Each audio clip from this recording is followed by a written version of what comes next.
What's up, guys? It's TechnoViking23 coming to you today with some Raid Shadow Legends. We're here on the minimalist free-to-play account that we use for our YouTube series.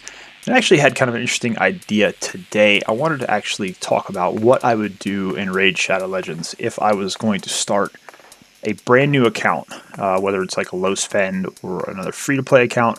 I know there's a lot of series going on right now. I've been playing the game for about 14 months now, and I feel like I'm still learning, but I feel like I've learned quite a bit about the way I play through both my main free-to-play account, my main account where I spend money, and then I have this account as well where we're just doing the minimalist challenge, trying to keep a core group of champions and just see how far we can progress without really working on too much. So kind of wanted to combine everything I've learned there and talk about what I would do if like you were a new player today or you wanted to start a new account, how exactly I would progress through the first couple of months, because if there's anything I'm learning about the game through this minimalist account, it's like you can actually do pretty good not having like all these amazing champions. Focusing on a smaller roster is a lot more beneficial, and it kind of teaches you about the game, and you can learn how to play the game a little bit more effectively and more efficiently. So it's maybe a bit of a longer video. I'll try to put timestamps in the description or in a pinned comment, but just wanted to start off, I guess. We're going to go through just building a core roster that you're going to use for a little while in the game. And you can see here on this account, we actually did just hit day 90. So that's kind of where we are right now on this one. I'll kind of show you the roster we have that we're working on. We have 3 level 60s at this point. We have Ethel, Armiger, and Jizo. And again, this is an account where I'm only really using login champions. Champions we got from the campaign, like War Priest, Sniper we got originally. And then anybody we were able to pick up through the fusions here, or like Broadmod or a guaranteed champion, like when we got Ursula off the 15 voids.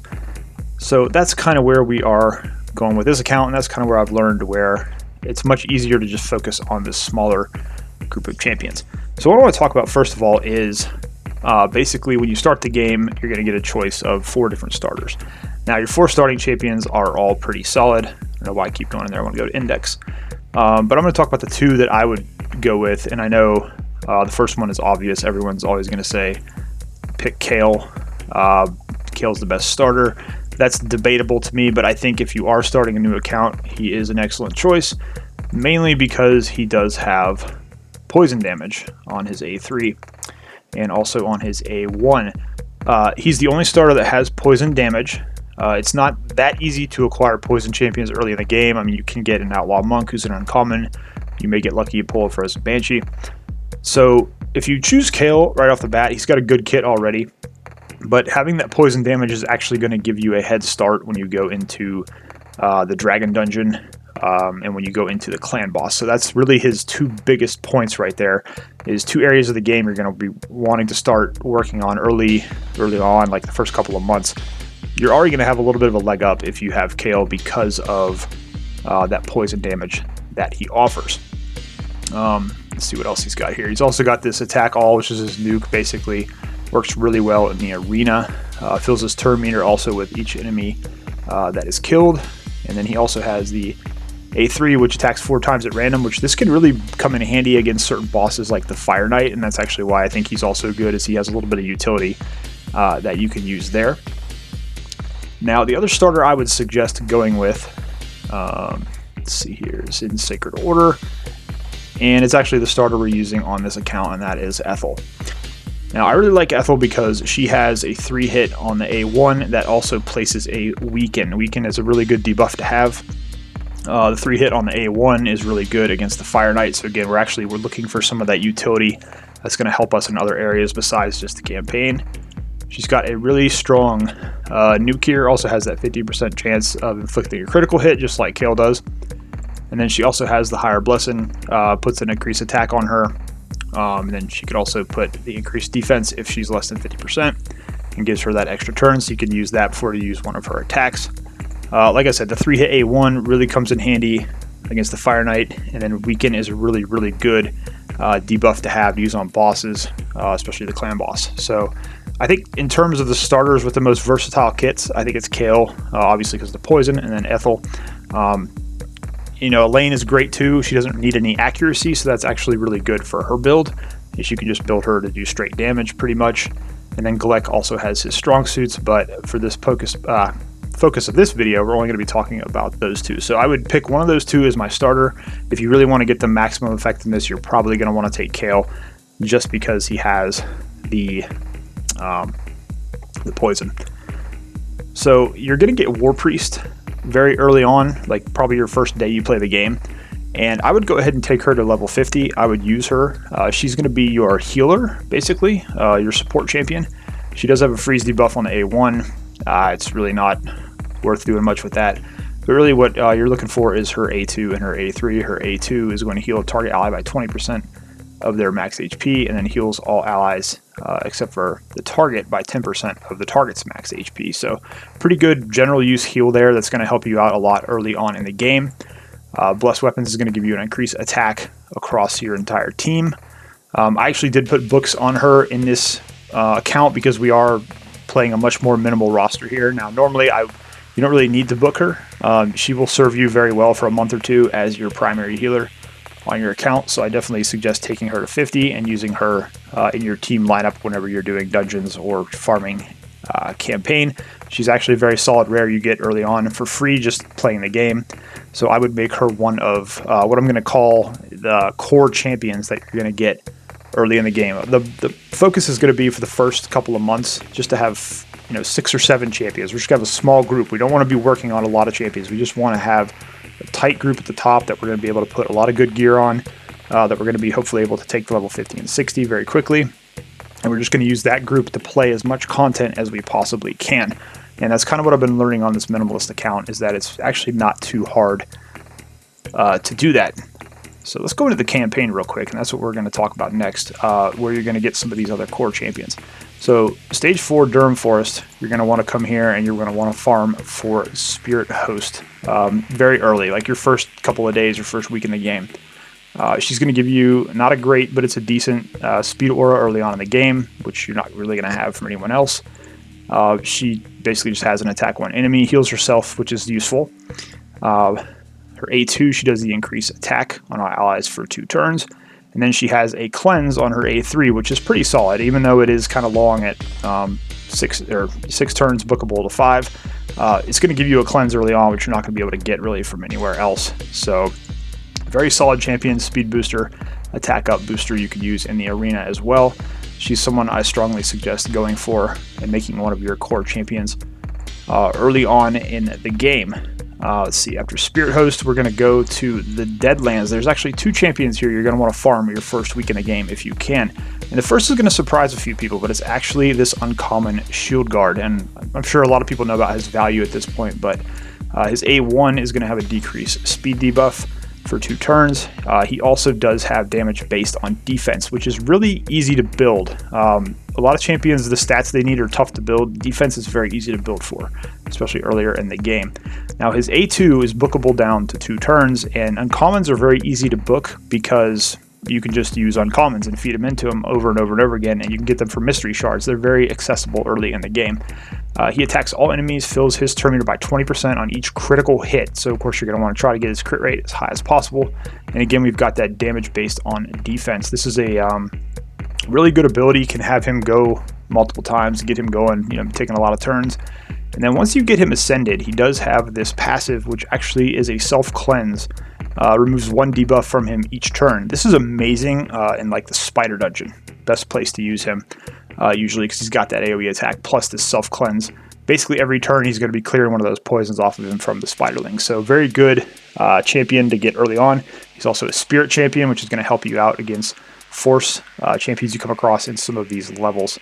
Obviously the next champion you're going to want to go for is War Maiden, and I've talked about her a million times. I think she's the best rare in the game just because of how easily accessible she is and how effective she is at doing content, whether it's arena or dungeons. I still use her in a lot of my 20 to 25 dungeon teams on my main account. And obviously we're wanting to go for this Crumbling Blast skill, which is going to be awesome basically everywhere. This is going to be great, putting that 60% decreased defense for 2 turns, whether you're in the arena or clearing dungeon waves. It's just an amazing ability, and she's just one of the best champions of the game, in my opinion, that you're going to want to go for early on and make her one of your core champions that you get. Next champion we're going to go for in the campaign is going to be stage 12. We're going to come in here and go after Diabolist. Again, same thing here. Farm her. It's easy to get her books. She seems to drop fairly often from the stages in stage 12. So her first ability, attacks one enemy, chance of placing a sleep debuff. We don't really care about this. What we're really here for is her A2 and her A3.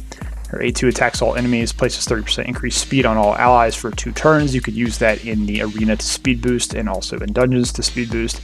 And then her A3 actually fills the turn meter of all allies by 15%. Once you get it ascended, it also removes turn meter from the enemies.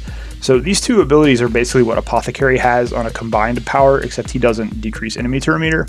So everyone talks about Apothecary, but I actually think Diabolist is a great budget option for him early on in the game. Easy to book, easy to get her. And later on, you could even use her. I've showed her in a couple later videos on my main account where I have her in a stun set.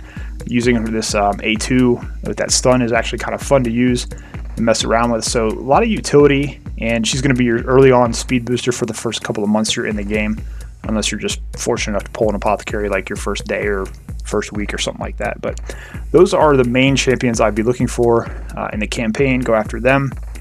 And there's also a couple champions in there you can farm to use to get the next champion we're going to talk about. And this is going to be a fusion that a lot of people miss out on and don't realize just how easy it is to get early in the game, and that is going to be Broadmod. Now, to get Broadmod, you need a couple of these uncommon champions, which some of these you can get from the campaign. A lot of them you can also get from mystery shards early in the game or find them in the shop. It's very easy to fuse these two rares, Arbalister and I believe that's Stone Skin. And then for Huntress and Bloodhorn, we're actually going to go into the 3v3 arena, which you want to be doing. I'm going to talk about this a little bit later, but you want to be doing this even though it's not that fun. It's a lot better now that you can auto everything, but you want to be coming in here, earning your gold bars, going into the bazaar. You can see here we've actually already bought them both, but there's a slot here for them along with Drexar, and I believe their shards are 150, and you can get 10 at a time. So if you're very diligent about this, you can actually get those two and the other 2 rares you can make from the uncommons, and you can get Broadmod pretty much within, I would say, like a maximum of 10 days. I think it is 10 days because you can only get 10 shards per day. So you'd have to get 100 shards. So within 10 days, you should be able to fuse Broadmod. So within your first 2 weeks of the game, even if you're slacking off a bit, you can get a Void champion guaranteed who will actually become your Reviver. He can also do a crit rate buff, which isn't really that great. But what we're looking for here is this A3. Revives 2 random dead allies with 25% HP and puts a block of damage on them for 1 turn. And I think he's got faction crypts. We're not really too concerned about that, but it's good to have a Reviver, whether it's for faction wars or dungeons, any kind of content you're trying to clear early in the game. You are going to get Shaman your first week, but she's really not that strong. So Broadmod is an excellent option, and like I said, you can get him very early in the game, within your first 2 weeks if you're pretty diligent, and you're going to make him basically your Reviver you're going to bring for dungeons. In case anything goes wrong, he'll be able to bring up 2 champions at one time. Very solid champion you can get early on for your account. There's only 2 more that I'm going to have on this list. One of them is one we pulled early on. We talked about him a little bit already, and that is Armiger. And he is just a turn meter manipulator. Really, really good at it. His A1 here basically decreases turn meter by 30% if his attack is critical. So this is going to be huge early on. If you're trying to do the Spider or the Fire Knight, you're definitely going to need this, especially if you're like me and you go 10 months without getting a Cold Heart on your free-to-play account. It's good to have this guy here. He also does have an A2 that will block Revive and is based on enemy max HP. So this can do some pretty decent damage on bosses. Also has that block Revive, which comes in handy against the Ice Golem and other champions that have that Revive mechanic. He's definitely someone I would be looking for very early in the game. If you just look for him in the shop, see if he pops up in here. And then the other area you're going to be able to get him is from these mystery shards. And then finally, the other champion we're going to be using a lot our first couple of months in the game is going to be coming from our daily log and rewards. That is going to be High Katoon, who you get on day 30. She is going to be your main arena lead, your main speed booster. You put her and Diabolist together, you can get your team to go pretty fast. My High Katoon I'm actually using on this account in the clan boss, so you can see she's not that fast right now, but still in a decent spot considering she's in lifesteal gear. and you basically are just going to be coming after her because you fill turn meter of all allies by 50% and places 30% increased speed buff for 2 turns. She also has the aura of 19% in all battles, so you can use her in dungeons, you can use her on the clan boss. Just has great general use all over the place, and you really don't even need to put books into her, which is the nice thing. She's an epic champion, but you really don't need to spend books on her if you don't want to. So those would be the core champions I would have early in the game if I was going to start a new account, and I would just use those champions as much as possible for the first couple of months. And this is going to bring me into a point about, we're going to be talking about shards in a minute, and that'll kind of focus on that a little bit too.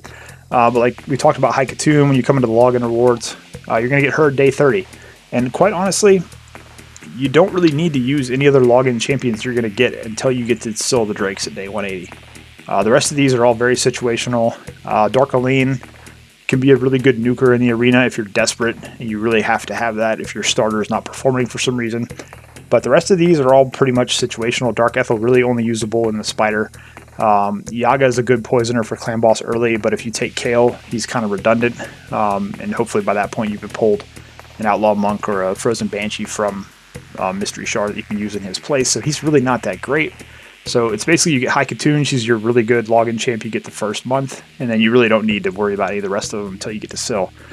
So that's why I'm saying, you focus on that small group of, 6 or 7 champions, use those for the first couple of months you're playing the game. Hopefully you'll be able to get a lot of them to 60 or 50, like War Priest, she's usable at 50. And that's going to give you a really nice core group of champions. Even having Broadmod in there as a Void champion, you'll be able to progress a lot of content using those champions. Alright, that said, let's move on to the campaign. Kind of want to start talking about this a little bit. When you first get in, obviously you're going to be on normal campaign, but what you want to do is push through the campaign as far as you can every single day until you reach a spot where you just literally cannot beat it. And that's when you go in, you put gear on your champs, you try to roll gear up, and then try to make them stronger so that you can progress. Don't worry about 3-starring. At first, you want to get through the campaign as quickly as possible. You want to get to the brutal campaign and get all the way through.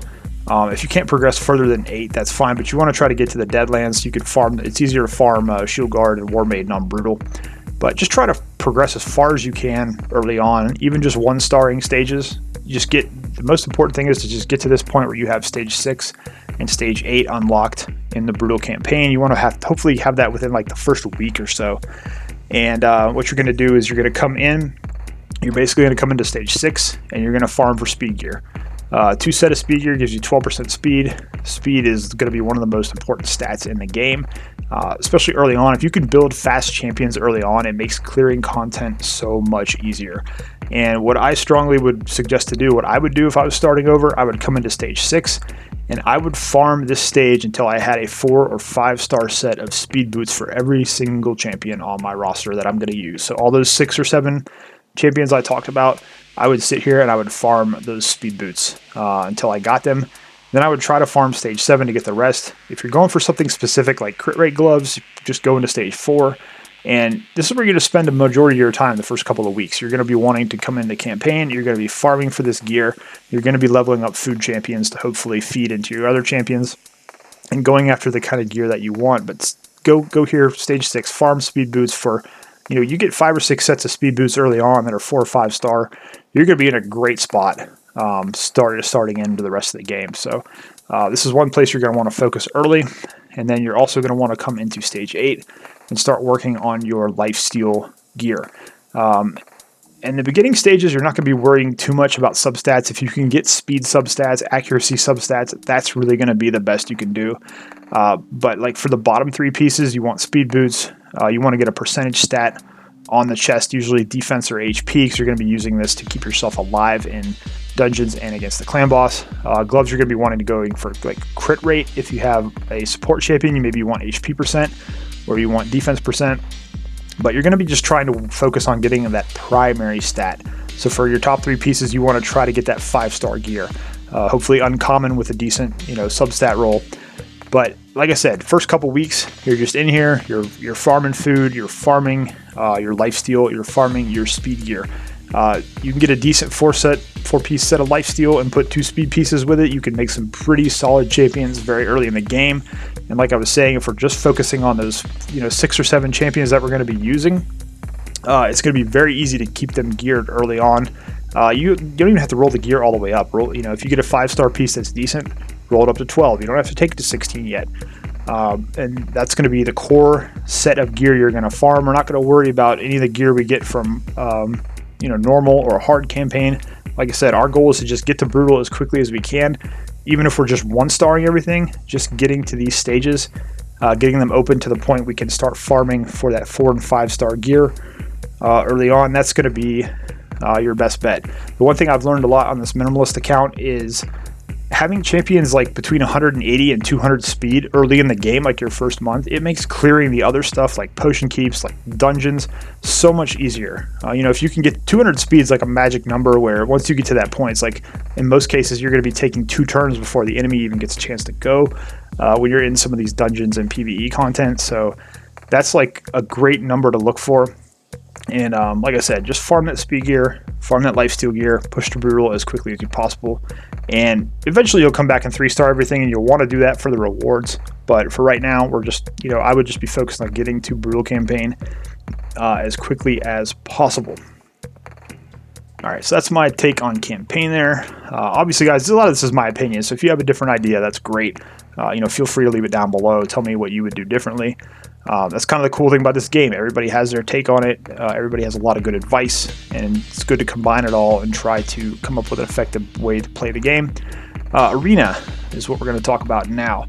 Now, obviously, Arena is in an odd state with the lost accounts that are showing up, but you can see here on my minimalist account, we kind of seesaw between Silver 4 and Gold 1. Mainly because I don't have a lot of tokens to push with right now. You can see we got a decent amount of silver and gold medals. You want to come in here every day and at least do your 10 tokens, do your token refills. You're going to get a lot of token refills early on. Just doing your daily quest, just playing the game, it's going to give you a lot of stuff. Come in here and just try to farm as much as you can using whatever 4 champions you can that are most effective. That core group of 6 or 7 champions we talked about, you can definitely form a good arena team. With your starter, with a War Maiden. You can use Spirit Host at first for the speed boosting. Diabolus can boost you up as well. Then once you get High Katoon, she can slot into that lead role, and you're going to be able to run just a pretty basic arena team at that point with speed boost, with attack up, with a nuke from your starting champion. And that's just kind of going to want to be the formula you go for, but it's important to come in here every day, even if you just set like a 1-person defense to kind of be able to have people knock you back down so you can farm back up. You just want to come in here and do your matches.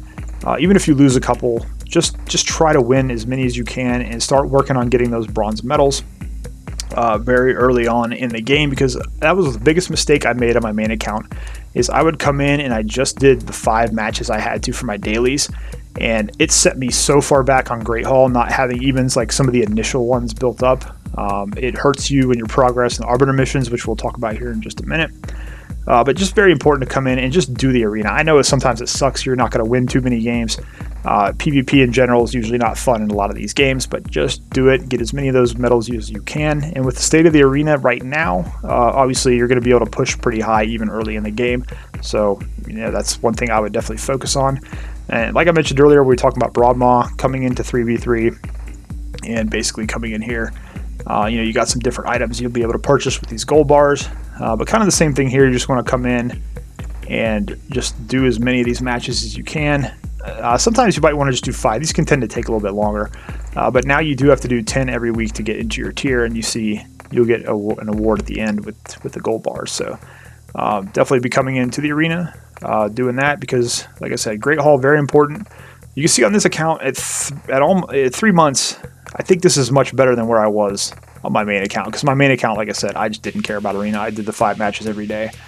I just came in and that was it. You see, this week already we've done 34, 82% win rate. So you're not going to win them all, but you just want to be pushing, trying to win at least like 3/4 usually, and just building up these medals so you can start working on getting some of these stats built up. Accuracy is going to be a big one early on. It makes it a lot easier to build champions if you have a little bit of extra accuracy from your Great Hall.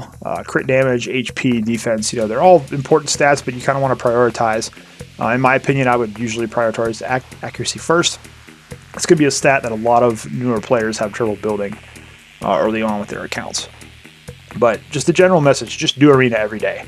Do all your tokens, do all your refills, farm the arena, get as many medals as you can. Going to be very important early on in the game as it pertains to progressing some of these arbiter missions that we're going to talk about here in just a minute. So this next point I'm going to go to, this is probably going to rub some people the wrong way, and that's fine. I understand everybody has a different opinion. The one thing this account has taught me, you look here, we have 87 ancient shards here in the first 3 months of the account, which we probably could have even more if we were farming dungeons a bit more and looking in the shop a little bit more. We had 15 void shards. We wound up pulling those to get the guaranteed Ursula the Mourner. We've got 5 sacreds so far. I would not pull any shards at all other than mystery shards unless it's on a 2x pull event. Now I know you do get a 2x early on your sacred shards when you start a new account. I still wouldn't pull the sacred shards just yet. And the main reason for this is we talked about focusing on a core group of champions early on in the game, making them more effective.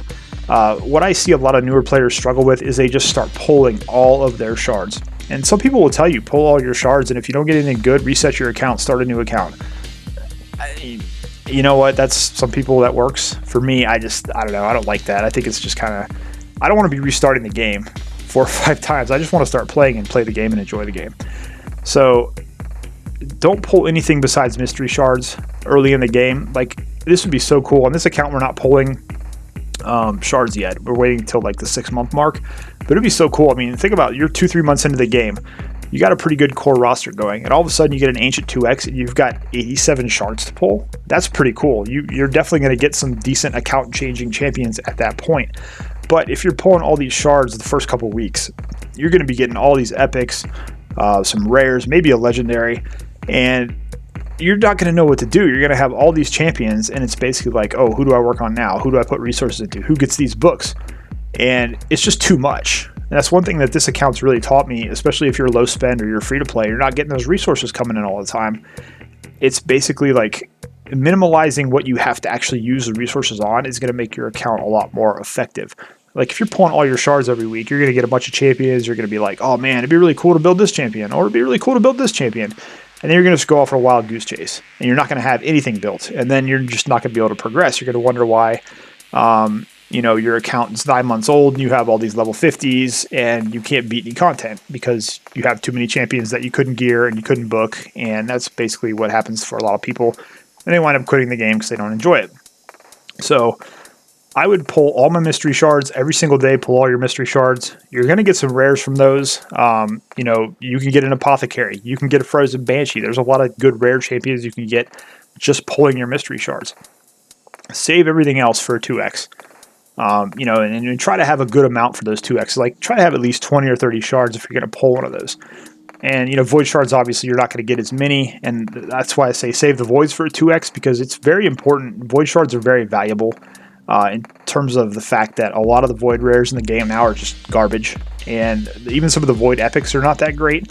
So when you're pulling those voids, you really want to have a chance at getting some of those better champions.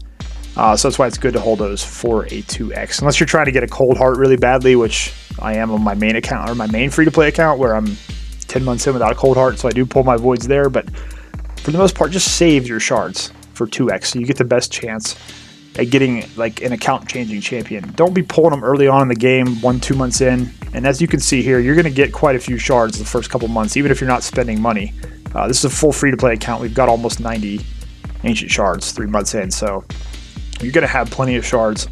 Save them for that 2x till you have a good amount, and then hopefully you can pull 1 or 2 really, really good champions that'll help your account after you've got a good core roster already up and running. So, and I think that's the part most people are going to disagree with. Everyone's going to say, oh, pull all your ancients first week, try to get that legendary. But to me, it's easier to focus on a group of guaranteed champions you can get farming the campaign, your High Katoon, getting your Broadmod, and just working on that small group is going to just, in my opinion, make your account a lot more effective. So at this point, let's say you're 2-3 months in, you've got your core group of champions going, you got a couple of 60s, you got some 50s, you've got them in decent speed gear with some lifesteal. now is the chance for you to start moving into the dungeons. And what you really want to go for at that point is you want to be working on Minotaur here and there to make sure you're getting your mastery scrolls for at least the first couple rows. Get that accuracy, get that crit chance, crit damage. Work on your potion keep so you can start ascending some of your champions. And this will all play into some of the early missions as well. But really you want to come into Dragon. And as soon as you can see on this account, we basically pushed to Dragon 13 and we stopped. We could probably continue on at this point, but we just wanted to get to this spot where we could start farming 6-star gear. And you just come in here and start farming every couple of nights a week. And it's like you want to go for the speed gear, the lifesteal gear. There's some other decent sets here, but speed and lifesteal, accuracy, toxic can be a little helpful at some points. But those are the main couple of sets you're going to want to work for there. Because the hope is here you can start getting some better lifesteal gear, getting some 5- and 6-star lifesteal gear that has good substats, and then you could start moving that onto your champions, and that's when you can start making some progress in the clan boss. Clan boss is good to focus on. You don't want to make it too big of a focus early in the game. Even on this account where we haven't really focused much on clan boss and where we were only using like this very restrictive group of champions, we're basically already on to the brutal clan boss just using this team right here with Haikatun, Jizo, War Priest, Ethel, and Yaga, and we're doing good enough to get either one of the top 2 chests on brutal at this point. So that's pretty decent, and that's really without even focusing on it. So that's why early on you're not really going to want to be focusing to try to build this clan boss team. You wait a couple months till you have some really good gear. Then you can start moving into Dragon, hopefully getting some better lifesteal gear, and then you can start putting that onto your champions and trying to push the clan boss there. All right, getting toward the end here, guys. I know it's a bit of a longer video, so I do apologize for that, but let's talk about missions and challenges down here. A lot of people complain that there's not enough rare books in the game. I know that's a bit of a touchy subject at some points, but what you want to be doing, especially like the first day you're in the game, come down here and check out these challenges. There's going to be all kinds of different challenges. You can see, we're on various levels here that we've finished, but it's going to be general stuff like this. Reach 30,000 HP with a champion. Beat the campaign on normal. Win a 4-star artifact. You notice here, if we finish all these, we get an epic book. Here you get an ancient shard. You also do get rewards for finishing the individual missions. Usually these are pretty easy until you start getting up into the last few. You can see here we're on the one to get champions rank 6, finish campaign with level 60s. When we get this done, we get a legendary book. So these are a great source of rare books very early in the game. If you're in here and you're diligently focusing on these challenges, you can fully book your starting champion in about 2 or 3 days. That was the thing on this account. We were able to get Ethel fully booked. I think I did a video and it's basically like by day 3 we had her fully booked. And you can see here, let's just go through here real quick. Go to skills. You can see here Ethel is fully upgraded. All my rare champions here. Let's see, War Priest, we had enough books to finish all her stuff. I think Stone Skin, was it actually, I think Rocktooth. Yeah, we actually put books on Rocktooth, believe it or not.